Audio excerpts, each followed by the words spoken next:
उत्तराखंड में जिस तरह से जोशीमठ धंसाव हो रहा है और कई घर वहाँ पर नुकसान हो रहा है, कई घरों को जो है वो दरारें आई हैं और लोगों को कहीं ना कहीं वो घर छोड़ने पर मजबूर हो रहा है। और जिस तरह से देखा गया है कि जो हाइड्रो प्रोजेक्ट्स वहाँ पर जोशीमठ के नीचे जो है वो लगे हुए हैं और साथ में जो 12 किलोमीटर की सुरंग वहाँ पर खोदी जा रही है, तो उसके चलते कहीं ना कहीं जो धंसाव है वो हो रहा है और उससे होटलों से लेकर जो है वो घर की बड़ी बड़ी दरारें जो आ रही हैं और लोगों को घर छोड़ने पर मजबूर होना पड़ रहा है। उसी को लेकर जो है, क्योंकि उत्तराखंड के साथ हिमाचल प्रदेश बसता है और यहाँ पर कोई ऐसी स्थिति ना हो, तो इसके लिए जो है कहीं ना कहीं हिमाचल प्रदेश के मुख्यमंत्री सुखविंदर सिंह सुक्खू ने जो है वो राजस्व विभाग के साथ जो है मीटिंग किया। साथ में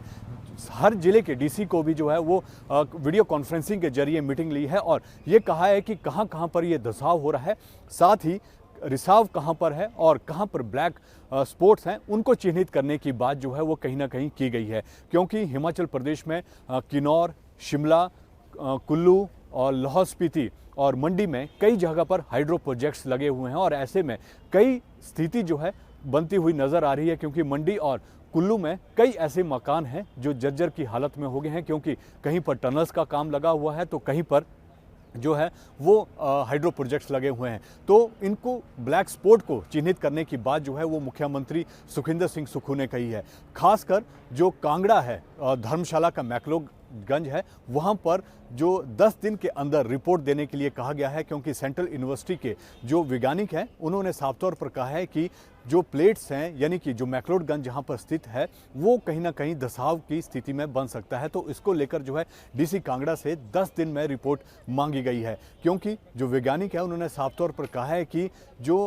ड्रेनेज का सिस्टम है मैक्लोडगंज में वो बिल्कुल ठीक नहीं है और उसके कारण जो है वो यहाँ पर धंसाव की स्थिति बन सकती है। तो ऐसे में 10 दिन के अंदर रिपोर्ट जो है वो देने के लिए कहा गया है। तो कहीं ना कहीं जिस तरह से जो उत्तराखंड की स्थिति बनी हुई है, ऐसी हिमाचल में स्थिति ना बने, तो उसको लेकर जो है वो पहले से ही जो है बैठकों का दौर जो है वो जारी कर दिया गया है। और मुख्यमंत्री ने साफ तौर पर कहा है कि जितने भी ब्लैक स्पॉट्स हैं उनको लेकर जो है कहीं ना कहीं ये बात की गई है और डीसी को कहा गया है कि आप जल्दी से जल्दी ब्लैक स्पॉट को चिन्हित कर जो है वो रिपोर्ट दी जाए। तो अब देखना होगा कि जिस तरह से जो रिपोर्ट्स जो डीसीज हैं वो क्या रिपोर्ट जो है वो सरकार को सौंपते हैं, क्योंकि ये रिपोर्ट मायने रखती है। और खासकर जो किन्नौर है या फिर लाहौल स्पीति या फिर कुल्लू, जहाँ पर ये स्थिति पहले भी धंसाव की बनी हुई थी, घर जर्जर की हालत में वहाँ पर पाए गए थे। तो ऐसे में अब जो रिपोर्ट्स आएंगी उसमें किस तरह का खुलासा होगा ये देखना अभी बाकी होगा। और जिस तरह से जो मुख्यमंत्री हैं उन्होंने साफ तौर पर कहा है कि अगर कोई ऐसी घटना होती है तो उसके लिए सरकार कितनी